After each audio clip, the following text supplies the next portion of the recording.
Now Drew Jenkins trying to go live when he has a full-on warrant and he's missing court dates. Okay, let's talk about it. So, Drew Jenkins of the Resilient Jenkins has been ducking and dodging court dates since he was in the womb. And what's wild about this is the fact that Arlita's going after him for child support. Now, Arlita is the baby mama to his oldest son that he doesn't take care of. I believe he's gonna be like 13 already. Like, that's how long he's been a deadbeat for. So, as a matter of fact, I think if Drew Jenkins does go live, we should all ask the same comment. And that is, well, we should comment a couple of things. Number one, why was the baby left outside? Where is Bubba? That is going to be our first comment. Number two, when are you going to pay child support? That is a good one. Also, where's the PS5? These are all just... Goes live on TikTok after 11 p.m. when the children are all trying to sleep.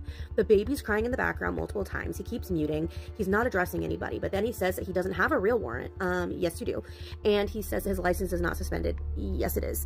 And then he just argues with people, mutes, says ridiculous stuff, mutes. Stephanie's in there under other accounts being like, going after everybody. Like, girl, we know it's you. Chill out. If you're even gifting him, yeah, it's you. And then we're all in there, free Deshawn, like the whole chat for like 5 minutes. Free Deshawn. And then he's like, this chat is so boring. I'm getting off. Yeah, that's probably a good idea. Maybe you should go turn yourself in. Maybe you should do that. So here's what you need to know first. Jenkins, the so-called father of the Resilient family, has an arrest warrant out. Instead of dealing with that like a responsible parent, he's online worrying about spam messages and sunglasses. That's not even a joke. Let's get into what's really going on with Drew, Stephanie, and the chaos they keep dragging their kids into. After Drew skipped out on his court date, a public warrant was issued for his arrest. You'd think a father of 5, who's already struggling to keep his family from sleeping in shelters, would take that seriously. But no Drew. He got back online like nothing happened and posted, "Who here wants me to go live?" Think about that. A man with no job, no stable home, a pending warrant, thought the best use of his time was going live on TikTok at 11 p.m. Not asking how to become a better father, not figuring out how to fix his legal mess. He wanted attention, period. And yes, he went live, but not to take accountability or clear up the warrant situation. Instead, he danced around every important question: why he missed court, why he's still keeping Deshawn from his mother Desiree, and what his actual plan is to move his family out of a cramped, chaotic motel. Meanwhile, in the background, their infant daughter was crying loudly, and Drew kept muting and unmuting like her cries were just background noise instead of a real human needing care. Now Drew Jenkins trying to go live when he has a full-on warrant and he's missing court dates. Okay, let's talk about it. So, Drew Jenkins of the Resilient Jenkins has been ducking and dodging court dates since he was in the womb. And what's wild about this is the fact that Arlita's going after him for child support. Now, Arlita is the baby mama to his oldest son that he doesn't take care of. I believe he's gonna be like 13 already. Like, that's how long he's been a deadbeat for. So, as a matter of fact, I think if Drew Jenkins does go live, we should all ask the same comment. And that is, well, we should comment a couple of things. Number one, why was the baby left outside? Where is Bubba? That is going to be our first comment. Number two, when are you going to pay child support? That is a good one. Also, where's the PS5? These are all just like little brain ideas. I don't know, you can go ahead and comment, but follow me because I bring a lot of perspective to these silly situations. That alone tells you where his priorities are. Any parent would have paused the live to check on their baby, but Drew didn't flinch. Okay, so again, for context, we're going to slow this down. You can see the baby here the whole time. He goes and checks on the baby. Yeah, cool. Then we are going to disappear from the camera for a long time. Then we're going to reappear, and we're going to fold just one blanket, swing it around a little bit, and we're going to throw. And even in that, Drew is more focused on TikTok clout than parenting. It's not just neglect, it's delusion, wrapped in denial. When asked about driving without a license, Drew didn't hesitate. He said he had one. He told the people watching his live. Then we're going to swing some blankets around, throw them on our back, and then we're just going to throw them back over here. Just throw them. Because we're not really going to do anything. We're just going to make it look like we're doing something. And we're going to lay on the bed. The receipts were already there. In the public record clearly showed that his license had been cancelled. It wasn't a rumor or gossip, it was a fact. The documents were already making rounds online. People had already seen them. Yet, here he was confidently lying to his viewers like none of that existed. Like no one had already seen the truth for themselves. It's wild when you think about it. Why lie about something that can be proven wrong in seconds? Why double down when the evidence is public? Does he think that if he says it enough times, people will believe him over the receipts? Or is he so deep in denial that he actually believes his own lies at this point? Either way, it's sad and dangerous. He's out here driving kids around with no valid license, lying to everyone's face and pretending everything is fine. That's not just reckless. That's downright scary. Drew's live chat was flooded, completely filled with people telling him to let Deshawn go back to his real mother, Desiree, not just asking politely, but begging. It was clear the public could see what was really going on, and they weren't here to sugarcoat anything. They wanted answers. Why is Drew holding on to Deshawn so tightly when he clearly has no resources, no stability, and no legal reason to keep him from his mom? But instead of answering, Drew shut down. He ignored the comments. He didn't even try to explain. Whenever things got too real, he would just mute himself, sit there silently, or start clapping back at people like they were the problem. He acted like the questions were personal attacks instead of real concerns about a child's well-being. He didn't say a single word about any plan for Deshawn. He didn't talk about school, stability, housing, nothing. Not even a vague promise of change. No mention of a job. No talk of getting help. No accountability. That's sinking. People showed up genuinely hoping he would take responsibility for once, that he would at least show a sign that he cared about doing better. Instead, they got a live stream full of avoidance, ego, and empty noise. You'd think Drew went live to finally give answers, to take responsibility, or even to explain what he's doing to fix the mess he's created. But no, that live was never about being honest or transparent. It was about one thing: gifts. The TikTok kind. He wanted virtual gifts, which turns into real money. He wanted to rack up coins, not give closure. And sadly, he got exactly what he wanted. Viewers showed up expecting accountability, but Drew gave them performance. He sat there fishing for likes and gifts, putting on a show, while completely ignoring the crisis his family is living through. His kids are in a motel. His court issues are getting worse. And instead of facing it all head-on, he's farming clout for income. So here's the truth. Drew's not just an absent father. He's a clout chaser who would rather chase views than chase a better life for his kids. Out of all the problems on his plate, homelessness, no job, a court-issued warrant, Drew chose to go off on men in sunglasses. Yes, seriously? What was his focus? In a live stream, Drew launched into a bizarre, angry rant aimed at random men, specifically white weirdos in sunglasses, who he claimed drove trucks and were trying to sneak into Stephanie's DMs. He called them morons and painted this imaginary group as if they were some elite league of online homewreckers. The comments that sparked this meltdown, most of them came from spam accounts, the kind that leave the same generic flattery messages on every woman's post. But Drew took it personally. He acted like Stephanie was under attack by an army of men desperate to steal her away.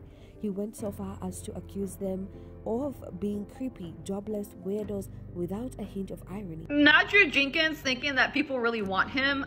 He posted this and it's outrageous. So he started by putting, these are the same sunglasses wearing weirdo white guys that hide behind sunglasses in or outside no matter the weather, right? He screenshotted, apparently he doesn't know what scammers are. So let's talk about it and let's introduce that to him. He then goes on to say most drive a truck lifted and think that since they have sunglasses in a truck, they intimidate somebody. Nah, y'all look like morons and y'all can't drive, especially female Karens in sunglasses. Oh my goodness. He doesn't know what scammers are. It says, hello beautiful, hello princess, if $5,000 were deposited into your money. Do you really think they want you, Drew Jenkins? Do you really think they can support your lifestyle of being on your PS5 and doing nothing? I don't want to live in a world where Drew Jenkins really thinks that 53 people up there are trying to like support him and just want him.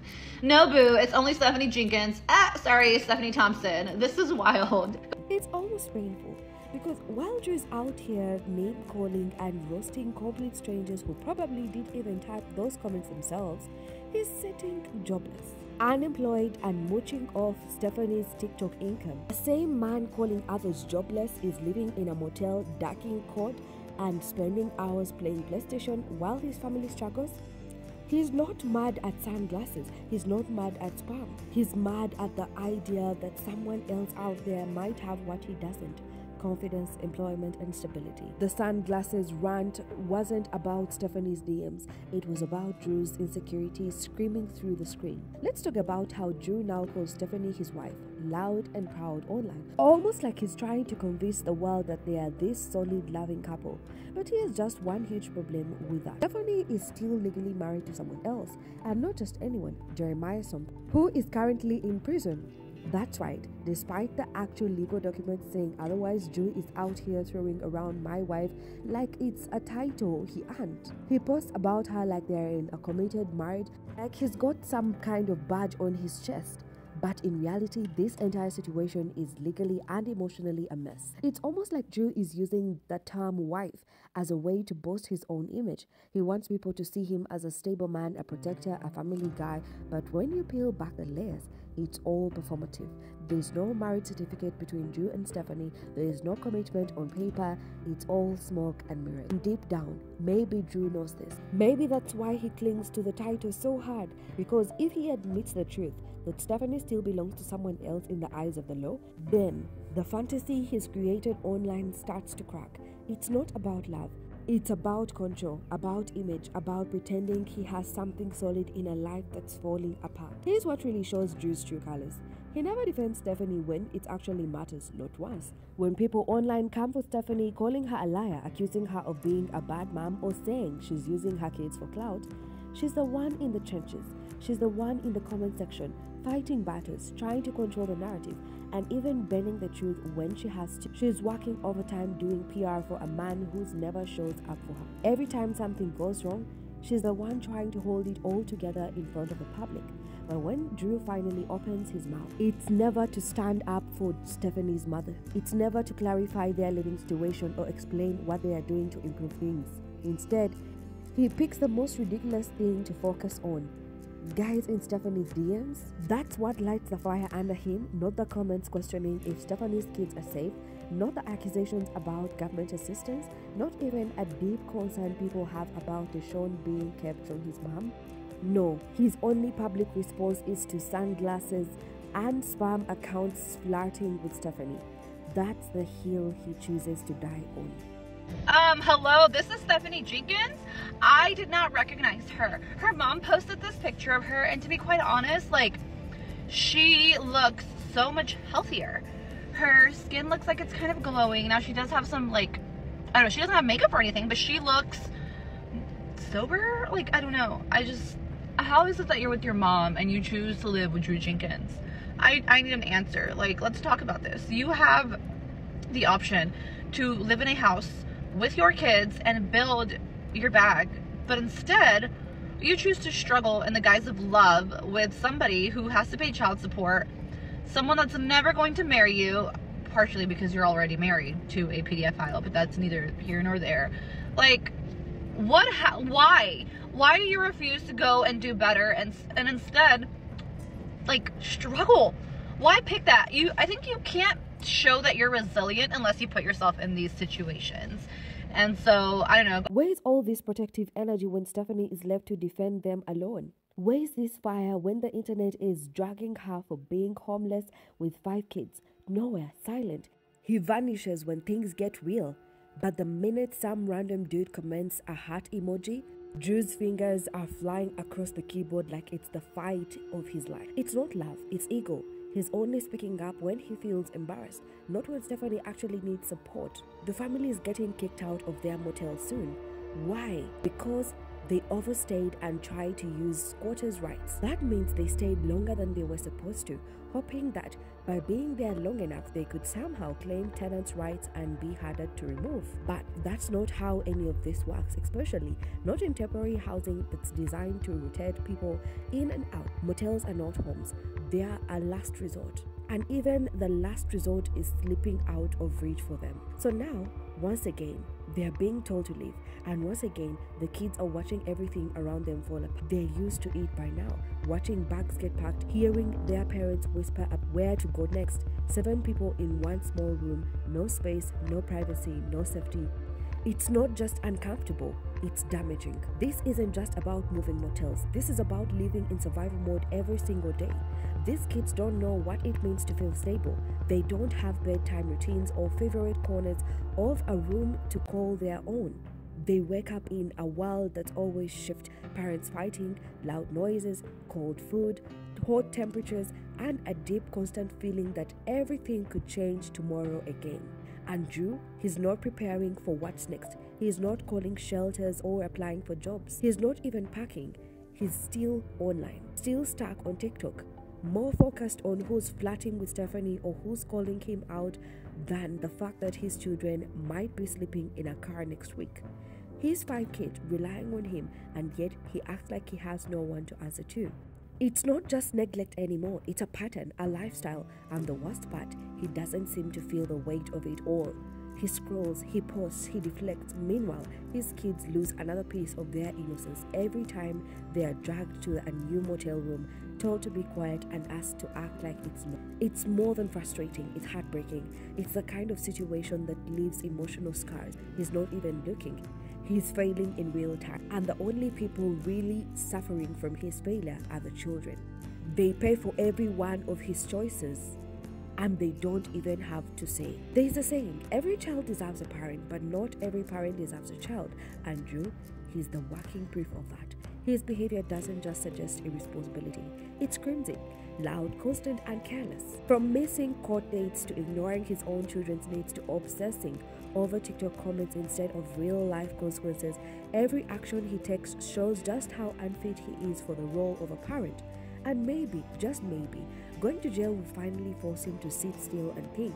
Maybe it will be the only environment where he can't hide behind live streams, mute buttons, and excuses.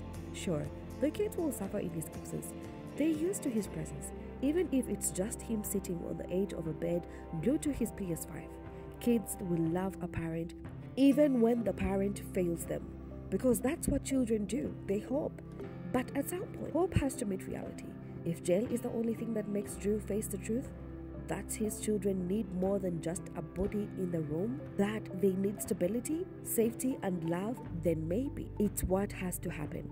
Not out of punishment, but out of necessity, because clearly freedom isn't working him up. Maybe time behind bars will. Stephanie, she's not innocent either. Stephanie was told the public she was getting off government assistance. Now she's saying she's completely off it, but is that true? Think about it. She got all those kids. She's making money on TikTok, but if she's still taking government benefits and not reporting her income, that's fraud. So, is she lying to avoid trouble? Or trying to hide something? And if she really is off benefits, how are they surviving with no stable home, no jobs, no help? Let's talk about how Stephanie Jenkins is saying that she's not going to receive any kind of assistance, which is not true. And I have receipts. Now, first of all, the reason why she's saying that she's not going to be receiving assistance anymore is so that she doesn't get reported to welfare or to any kind of government assistance services because she's on TikTok. If she tells us, the public, that she's not receiving it anymore, then nobody's going to call and complain. Second, she is receiving assistance because where is she staying? A lot of sleuths have found that she is staying at a motel shelter. How would you qualify to stay at a motel shelter if my assumption, correct me if I'm wrong, is that they're income based? You don't get to stay at a shelter if you're making thousands and $20,000s of dollars a month. That doesn't make sense. 2 + 2 does not equal 5. That is not chocolate ice cream that I'm smelling. Like, do not lie to us, Stephanie Jenkins. She is still getting benefits, and there goes my proof. Like, together, Drew and Stephanie are a mess. Complete spiraling and exhausting mess. On her own, maybe, just maybe, Stephanie could have made better decisions. Maybe she would have found some balance.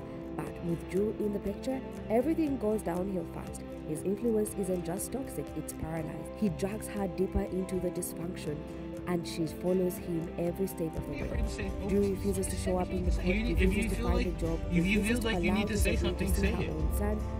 He's more obsessed with TikTok drama, fighting imaginary enemies online, and monitoring Stephanie's DMs than he is with providing or for protecting his children. And Stephanie, instead of stepping away or setting boundaries, she stands by him, she lies for him, she lets his mess become her own. She's not just letting him fail, she's helping him do it. Now, they are crammed into one tiny motel room with 5 kids, while she also has a 6th child from another relationship. That's 6 children stuck in a never-ending cycle of instability. No peace, no progress, just dysfunction on a loop. And as long as Drew is around, sabotaging every opportunity and dragging Stephanie into deeper denial, it's hard to see anything changing. The kids are the ones who suffer the most, while the parents keep spinning in cycles. At this point, we have to ask, What's next for this family? How much longer can Drew run from reality before everything collapses completely? Will he ever face consequences for the choices he's made, not just legally but emotionally as a father and a parent? And will Stephanie finally stop defending the very person dragging her and her kids into deeper chaos every single day? But most importantly, what happens to the children? What kind of future are they being pushed into when their present is filled with instability, lies, and TikTok lives that matter more than their well-being? These kids don't ask for this life. They didn't choose this motel, this drama, or these parents, and yet they're the ones paying the highest price. Let's talk about it in the comments. What do you think is next for Drew now that the warrant is up? Is jail the only path that might force him to finally change? Or is this just the beginning of a deeper spiral? Share your thoughts, and if you want to keep up with every twist in this ongoing mess, make sure to like, subscribe, and turn on those notifications, because trust me, this story is far from over.